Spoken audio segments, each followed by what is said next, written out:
Hello, I'm Jordan Peterson. I'm pleased to announce that I will be replacing Doug Bowser as head bullshitter at Nintendo. I know Nintendo is under quite a bit of scrutiny at the moment, so I invited some of you, who aren't woke postmodernists, to Nintendo HQ to answer some of your questions. Here's how we got on.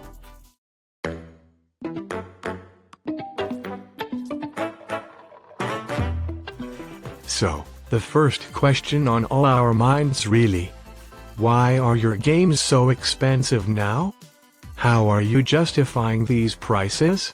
Well, that depends what you mean by expensive, you know. There's a dominance hierarchy of pricing. Let's say free is at the bottom and overpriced is at the top. Now, whereabouts on that hierarchy do our games sit?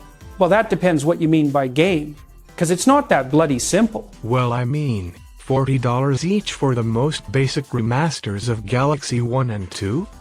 $80 for Mario Kart World? Metroid Prime 4 being $10 more on Switch 2 than Switch 1? Well, look, studies have shown us that 100% of people who whine about pricing are broke-ass bitches. 100%. That's not a small number. It's a bloody catastrophe. If you do that, you end up suffering an absolutely miserable existence. And it's like, define expensive. Well, expensive, I would imagine, means costing more money than is worth.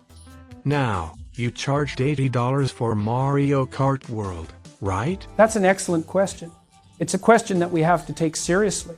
You know, like, really seriously.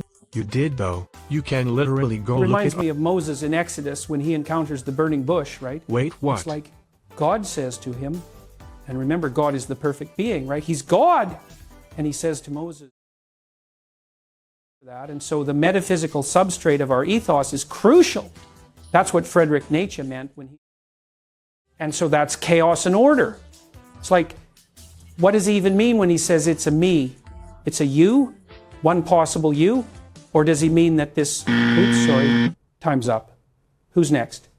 So, why are so many so-called physical Switch 2 games just these awful download codes that nobody likes?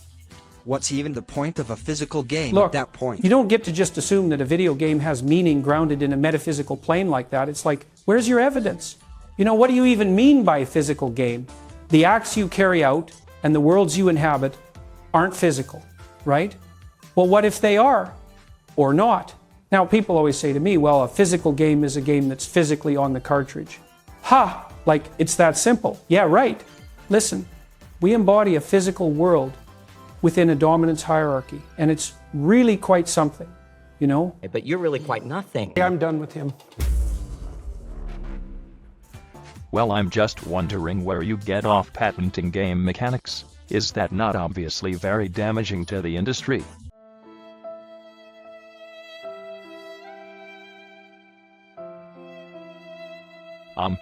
Are you okay? I'm sorry. It's just, I speak with young people all the time, and they're so demoralized and so in pain. You know, it's like patenting is suffering, but you have to bear it sometimes. And it's not easy. Much like life, it's a dark and bitter pit of absolute despair. And not everybody makes it through.